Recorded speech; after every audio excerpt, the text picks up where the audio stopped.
闲暇之余，拉坦会跟好友手拉手一块上街下馆子。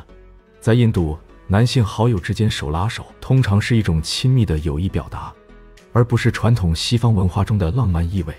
这种手拉手的举止反映出双方友谊深厚和相互信任。作为同行间好友，他们谈论的话题大多与交通和车况相关。在印度，有些嘟嘟车司机是自己出资购买车辆，而另一些会选择租赁。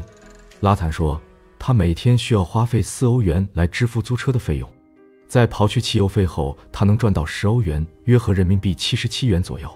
以该纪录片的拍摄时间2011年来计算，这在当时的印度是个了不起的收入。然而，嘟嘟车司机也面临着不小的困扰。当地警察能随意搭乘嘟嘟车且不付车费，也会毫无根据的罚款，如果不交就会被逮捕。一般情况下，支付2-3欧元就能息事宁人。距离嘟嘟车司机拉坦不远的修道院，加拉西亚部落村民经过2天的颠簸，连夜抵达。整个瓦拉纳西有数百个宗教修道院，为了使信徒能够专注于他们的宗教活动，而无需过多关注基本的生活需求，这里可以为朝圣者免费提供食宿。总体而言，瓦拉纳西的修道院在提供灵性支持和宗教体验方面发挥着重要的作用。一位来自加拉西亚部落的母亲说，她希望孩子长大后能记得这次朝觐经历，这对他们来说充满意义，也是值得自豪的。对于偏远地区部落的男女老幼来说，这次净化之旅也许是他们人生的最后一次。很多人从来没有到过这么远的地方，圣地近在咫尺。来自加拉西亚部落虔诚的信徒们体验到一种深沉的宗教情感和心灵上的喜悦。族长巴杰纳说，他会带一些恒河水给无法前来圣河的族人。在印度教中，恒河被认为是极其神圣的，印度人会从全国各地赶到圣河，他们在这里沐浴，尽情地洗涤身体，为的是将自己的罪孽从里到外彻底洗净。沐浴时，信徒通常会祈祷，请求神灵保佑他们的家人健康和未来的繁荣。恒河沐浴是一种宗教仪式，代表着个体与神灵的连接，是信仰和虔诚的一部分。虽然近些年恒河愈发浑浊，污染严重，但还是有些虔诚的信徒会直接畅饮河水。根据印度医学研究理事会的报告显示，恒河中充满了各种致命的污染物，水传播病菌、肠道病及胃肠病菌、痢疾、甲型肝炎及伤寒等。瓦拉纳西作为100万人口的城市，全市有32条未经处理的污水会被直接排入恒河。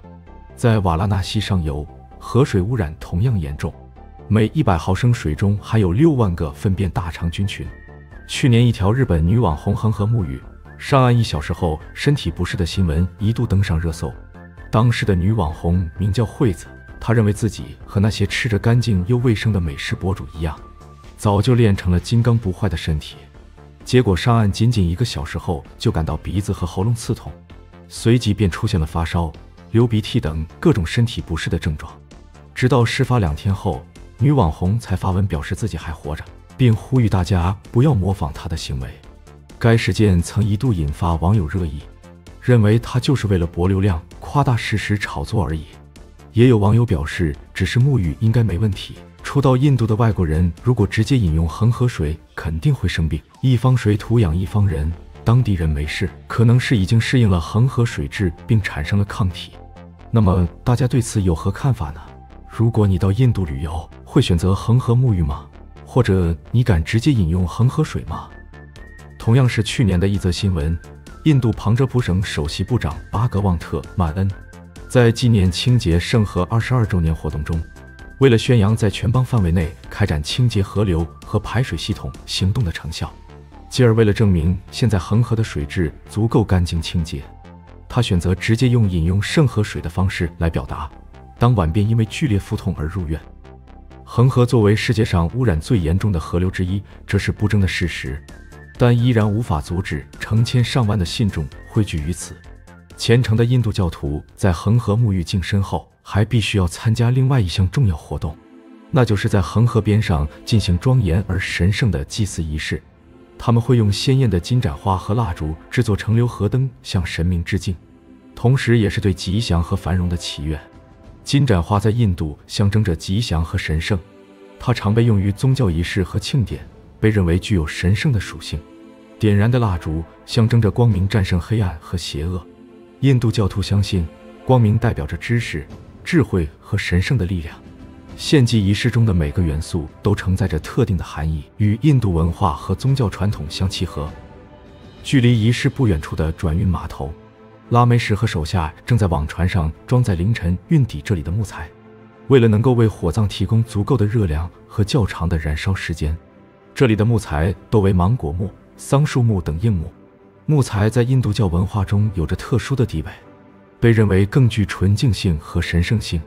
恒河岸边的火葬场多数遵循传统，使用木材是一种尊重和敬畏的表现。拉梅什将护送这批货物在恒河上完成最后的旅行，他为即将升入天堂的逝者献出了绵薄之力。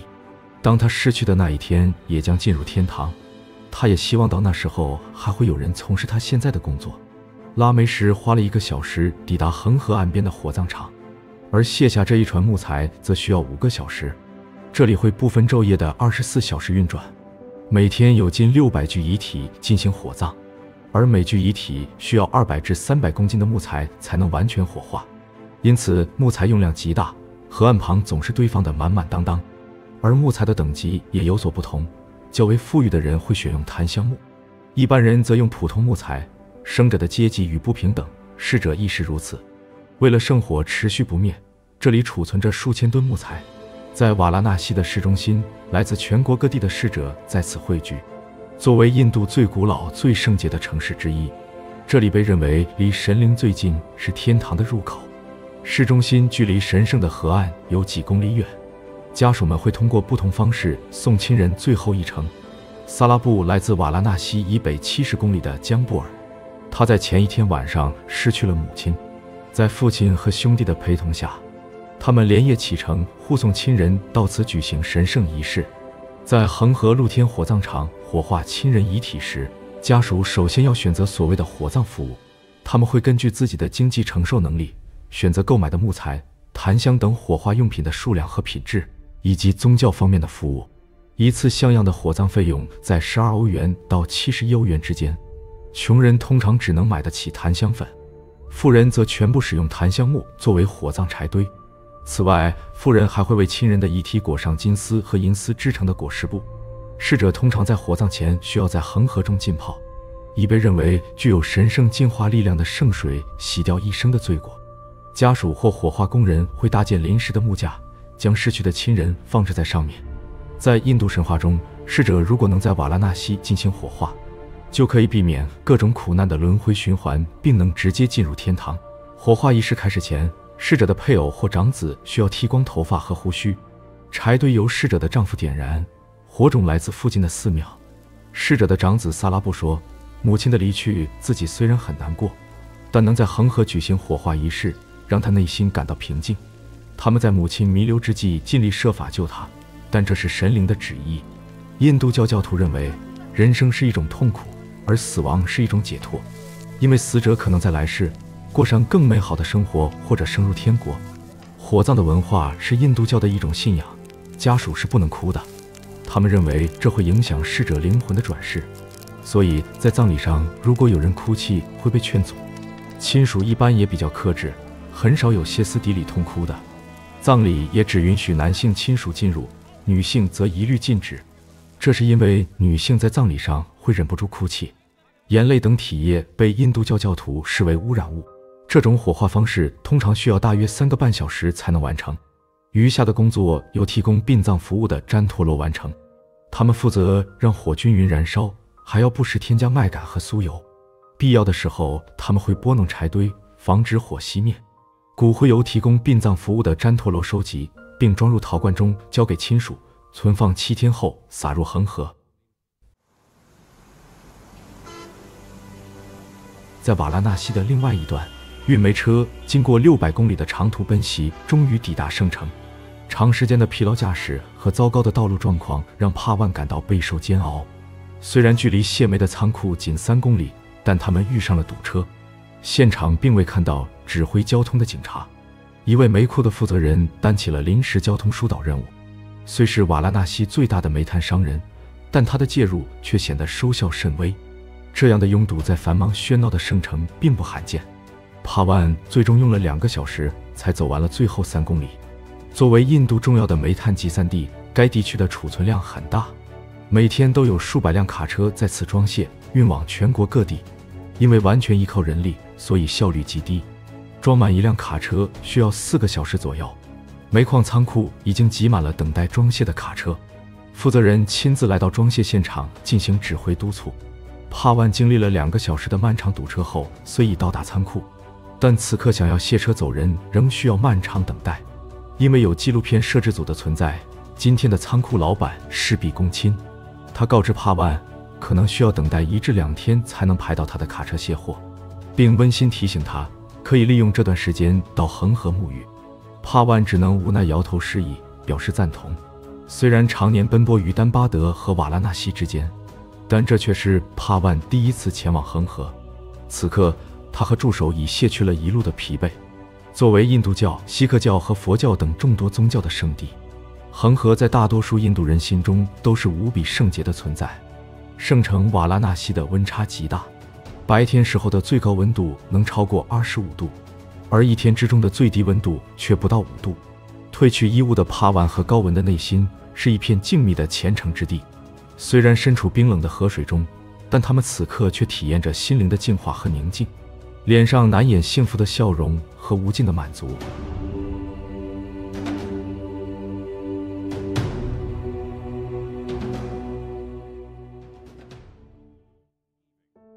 这部拍摄于2011年的纪录片，让我们从不同角度了解到了一个真实的印度，也看到了普通百姓生活中的酸甜苦辣。10多年过去，这个国家如今有何变化或进步呢？同为发展中国家的中国和印度，经常有人拿2个国家做比较。去年刊登在德国《明镜周刊》的一幅漫画，描绘了一辆老旧的印度火车，从车顶到车厢侧面都挤满了人，而且超越了更加现代化的中国高铁。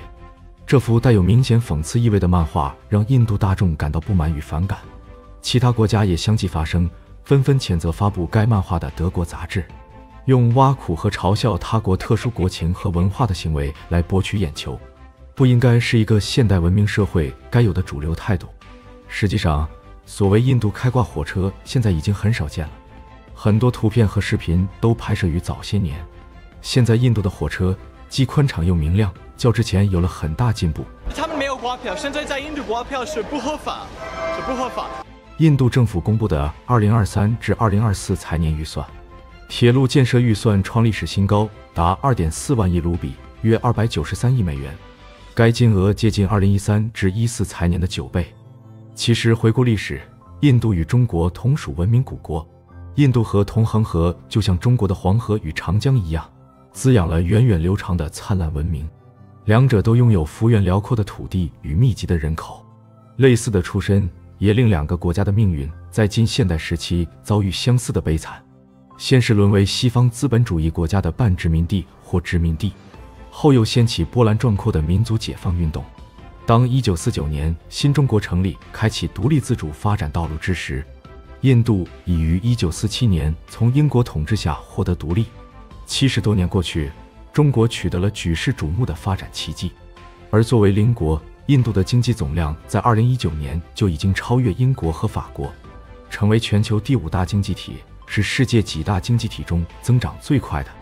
作为邻国虽有分歧，但也拥有广泛的共同利益和合作空间。如今，印度是一个拥有庞大人口的国家。截止2023年12月份的最新统计数据，印度已经超越中国，成为世界上人口最多的国家。